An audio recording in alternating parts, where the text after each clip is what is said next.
Welcome to the Mint Report, a wrap-up of the day's business news. The top stories. Environment Ministry denies Sterlite permission to mine in Niyamgiri. RBI's annual report says containing inflation is now top priority. And markets lose ground after weak global cues. We begin with Sterlite Industries. On Tuesday, the Environment Ministry rejected the company's plan to mine for bauxite at Niyamgiri in Orissa. Minister of State Jairam Ramesh said the project violated the Forest Rights Act, the Environment Protection Act and the Forest Conservation Act. He added that the decision to deny permission was a strictly legal one, not influenced by politics or sentiments.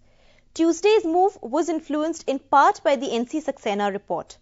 The report said the project had denied the local Dongri Kond tribe its legitimate rights. It added that the parent company Vedanta's nearby alumina refinery violated the Environment Protection Act. The report also said the Jharkhand mine it's currently sourcing from does not have the necessary environmental clearances.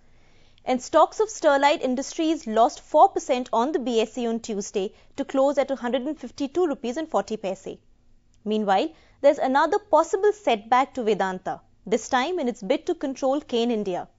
Reports say two government firms, ONGC and GAIL, could make their own rival bids for Cane.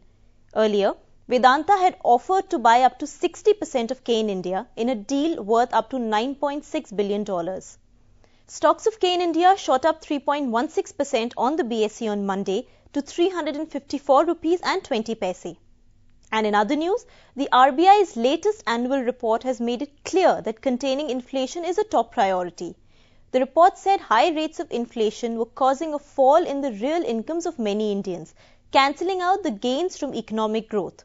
It said inflation persistence meant that containing rising prices may be now more important than other policy objectives.